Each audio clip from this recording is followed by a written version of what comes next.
Olá, pessoas! Deus abençoe a sua vida, a sua família, o seu lar e tudo aquilo que você colocar as suas mãos prospere para a honra e glória do Criador dos céus e da terra. Hoje eu quero começar com uma pergunta. Por sinal, estamos em continuação ao tema nada contemporâneo, nada polêmico.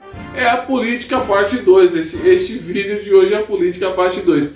Porém, hoje eu quero começar com aquela pergunta que diz assim: de que lado você está? De que lado você está? Qual lado que você escolheu? Quem você irá escolher para lhe representar nas eleições do Brasil 2022? Ora, você cristão, ou pessoa simpatizante, ou você que não tem a crença no unigênito Filho de Deus, não importa qual seja a sua religião, você que está nos assistindo, você já decidiu, está convicto, tem certeza de que realmente a sua escolha tem coerência com os seus princípios, com os seus valores? Porque eu não posso votar simplesmente por questão de simpatia. Eu não simpatizo com ele, eu não simpatizo com ela. Eu tenho que entender as propostas do candidato. Eu tenho que entender se o candidato de fato ele tem ética, se este candidato ele tem uma boa conduta, um bom histórico político e se em algum momento ele vai cumprir as promessas que ele tem feito. Então, em síntese, um cristão, para responder um outro quesito que é muito intrigante, principalmente no meio dos cristãos, polêmico, por que não dizer, os cristãos eles têm um certo receio quanto à política, principalmente a política no cenário Brasil, no cenário da nossa nação, porque por conta de muitos escândalos, muita corrupção, muitos problemas que cercam a nossa política. Então as pessoas, na verdade não vou dizer a política, porque a política em sua essência ela é saudável, ela é importante para a sociedade, mas eu falo política no sentido, o indivíduo que faz política no Brasil, o representante do povo no Brasil costuma ser incoerente, aético, costuma ser corrupto. Infelizmente a maioria se predispõe à corrupção e outras práticas desonestas. Então, enfim, o cristão ele pode participar de política, não só pode como deve. O cristão, infelizmente no cenário brasileiro é um pouco complicado por conta dessas circunstâncias que já mencionamos aqui e que você como cidadão bem conhece quais são essas circunstâncias que cercam o nosso cenário nacional. Porém, o cristão não só pode, como ele deve. Porque o cristão, antes de tudo, ele é um cidadão. E você que está aí do outro lado da tela, você não pode esquecer que você é um cidadão. Você nasceu em sociedade, você tem obrigações legais, você tem não só obrigações como direitos também, obviamente. Porque você só quer os direitos, nenhum cidadão pode pensar, que só tem direitos, ele tem também deveres. Então você, irmão, irmã, amigo, amiga, você que está aí nos acompanhando, que tem um certo receio quanto a esses assuntos, entenda que você não vai ser mais crente ou nem menos crente se você adotar algumas posições políticas ou na sua sociedade, na sua comunidade, por achar que você não é do mundo. Você é algum extraterrestre? Você vive alguma outra dimensão? Você é de algum outro planeta? Você não tem nenhum vínculo com o meio em que você está inserido, que você convive? Então pense bem, não se isole do mundo por achar que você já está no céu ou que você que você não tem parte com essas coisas porque você é de Deus e o resto não é. Não é assim. Deus que criou todas as coisas, Ele fez tudo para Ele e por Ele nada do que foi feito se fez. Então toda essa imensidão de mundo que nós observamos é criação de Deus. Então não se isole e não exclua nada por uma convicção discriminatória, por uma convicção errada, né, por uma convicção formada de maneira inadequada, por pessoas que não tinham uma visão uma visão cristã de fato, porque Cristo ele veio para todos e principalmente para os imperfeitos, para os doentes. Isso está claramente registrado na Bíblia Sagrada. Então você aí não pare imediatamente com esse tipo de conceito, de preconceito e de julgamento quanto às coisas que estão nessa vida. Beleza? E para não ficar só nas minhas palavras, eu quero fazer menção aqui a 3 textos muito importantes e quero fazer um rápido comentário sobre eles e já finalizo e deixo aquele abraço para você, para nós falarmos um pouco mais sobre vida, sociedade e o cristianismo e crescermos nesse conhecimento da graça mais e mais. Vamos lá, primeiro texto, vamos começar pelo mestre dos mestres, vamos começar pelo Nazareno, vamos começar por aquele que, na imagem que é vista por todo o globo, abriu os braços na cruz para que eu e você tivéssemos a liberdade de servi-lo com espírito e verdade. Vamos lá. Lucas capítulo 20, versículo 24. Jesus, interrogado a respeito, ele foi testado sobre a ideia de pagar tributos. Os homens induziram ele a contrariar o governo que estava dominando em Israel, no caso, o Império Romano. Então você vê aqui Jesus respondendo de quem é a efígie que está nessa moeda, de quem é a imagem que está nessa moeda. Aí disseram, essa imagem é de César. Então Jesus faz e responde: dai a César o que é de César, dai a Deus o que é de Deus. Ou seja, você vive em sociedade, você vive no mundo, cara. Você vive, ei mulher, ei colega, ei amigo, você vive no mundo. Então, se você recebe dinheiro, qual é a imagem que está no dinheiro que você recebe?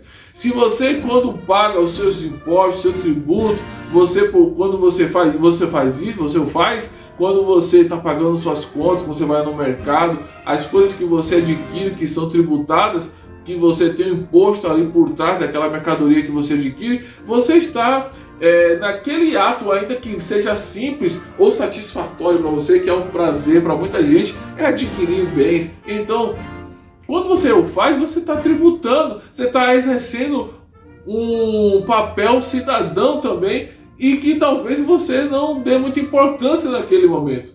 Por mais comum que seja o seu ato, você está participando de uma vida social, está exercendo um papel de cidadão. Então, por fim, você vê que você não está em um outro planeta, em uma outra dimensão, você não está no céu e o resto não pertence a Deus, como muita gente aí gosta de classificar. Então, veja, abra os seus olhos e entenda que você é um cidadão. Então Jesus disse: qual é a pessoa que está nessa imagem, na moeda? César. Então dê a César o que é de César, cumpra o seu papel de cidadão, faça o seu papel de pai, de irmão, de colega de trabalho, de profissional da área que você atua. Faça o seu papel, porque Deus já deixou tudo isso determinado. O homem tem que trabalhar, o homem tem que viver em sociedade, e o homem ele tem suas obrigações a cumprir. Então não é porque que você é um cristão, que você trabalha, seja lá onde for, se o seu setor é um pouco contrário aos seus princípios cristãos, como aconteceu com Daniel, José, foram trabalhar em locais que não tinham nada a ver com a sua cultura, com as suas raízes, com as suas crenças, mas eles respeitaram aquelas ideologias, respeitaram aquele cenário e foram bem-sucedidos. E não só respeitaram, como aprenderam também a cultura daquela região. Então muitos cristãos aí têm dificuldade de deixar-se aprender por coisas novas ou coisas alheias à sua crença, por achar que é coisa... Ou mania de colocar tudo o cão no meio, Ou mania de colocar tudo o diabo no meio. Ele tá tirando, mano? Ou se liga, o cara, o bicho tá lá. Vai. Os dois chifres tá lá no canto dele, tá nem lembrando de você, certo? E você pensando nele o tempo inteiro. Então vamos ler mais um versículo, né? O outro versículo aqui está em Provérbios 29. Provérbios 29, versículo 2. Quando os justos se engrandecem, ou quando governam, o povo se alegra, mas quando o ímpio domina, o povo suspira, o povo geme, o povo sofre. Então, você tem um pai justo, uma mãe que é justa, um patrão que é justo, você tem um líder que é justo, você sabe que quem trabalha com o outro que é favorável à justiça, você será feliz, você ficará bem. Então ninguém quer ter por perto uma pessoa errada, injusta, uma pessoa má, porque você certamente irá sofrer consequências ruins. Papai e mamãe já dizia, eu desde cedo já escutava isso. Me diga com quem tu andas que eu direi quem tu és. Então se você está próximo de pessoas injustas, você vai sofrer, certo? Quem se junta com porcos, farelo come. É um outro ditado muito comum. Então pega a visão, certo? Até na questão de escolha aí de seus candidatos e tudo mais, seja coerente, inteligente, analise o cenário, a cena, o que é que o seu país realmente está precisando. Você vai no médico, tá? Chega lá no médico, o médico vai te examinar, você vai falar o que pro médico? Ah, eu quero colocar uma atadura aqui, eu quero tomar um remédio para inflamação, eu quero tomar um remédio, uma vitamina. Você vai dizer ao médico o que você quer? Não, você tem que analisar e ver o que é que o seu corpo precisa e passar para o médico. Olha, meu corpo, eu estou sentindo isso, estou sentindo assim, meu corpo está desse jeito, e o médico vai lhe passar a receita certa. Em trocadilhos dessa comparação, você tem que olhar o seu país como médico e ver o que o seu país está precisando. Do que o meu país está precisando? Como é que está a juventude do meu país? Como é que está a situação das pessoas do meu país? Como é que estão os valores do meu país? O que está acontecendo com os valores do meu país? O meu país está precisando do que, afinal de contas? De alguém que piore esses valores ou de alguém que melhore esses valores? Alguém que concorde com os meus princípios? Então, é mais ou menos essa análise que você tem que fazer do candidato que você irá dar o seu voto. Que por mais que você pense que é somente um voto, o seu voto, ele vai se juntar ao de milhares de pessoas para eleger do candidato A, B ou C. Então, para finalizar, né, temos aqui Eclesiastes, né? Eclesiastes capítulo 7, versículo 16. Diz assim: não sejais demasiadamente justo, nem demasiadamente sábio, porque te destruirias a ti mesmo. Não sejais demasiadamente ímpio, e não sejais louco, porque morrerias antes do tempo. Porque morrerias antes do tempo. Então veja aqui, são dois versículos que terminam com duas perguntas para pessoas que querem ser muito sábias ou justas, que o cristão ele tem que ter um equilíbrio na sua vida. Meu, Deus quando te fez, Ele não te fez 100% santo. Ele te fez para ser equilibrado. Quantas vezes você já sentiu vontade de matar alguém? Não que isso seja louvável, mas matar assim, não no sentido literal, mas quantas vezes você já sentiu vontade de machucar alguém? Porque a pessoa te ofendeu, porque te desafiou, te menosprezou, te distratou. Então, alguns impulsos ruins é típico do indivíduo, como ser humano, certo? Então Deus ele te fez perfeito, mas com um equilíbrio que você como indivíduo precisa ter controle sobre este equilíbrio, o bem e o mal, certo? Então isso é para a nossa vida, isso é para o nosso dia a dia. Seja a pessoa agora que tem o controle do bem e do mal. De posse do seu controle, faça suas escolhas boas. Não seja totalmente justo e também não seja completamente injusto. Fique no equilíbrio. Faça suas boas escolhas, dê o seu bom voto e vamos que vamos.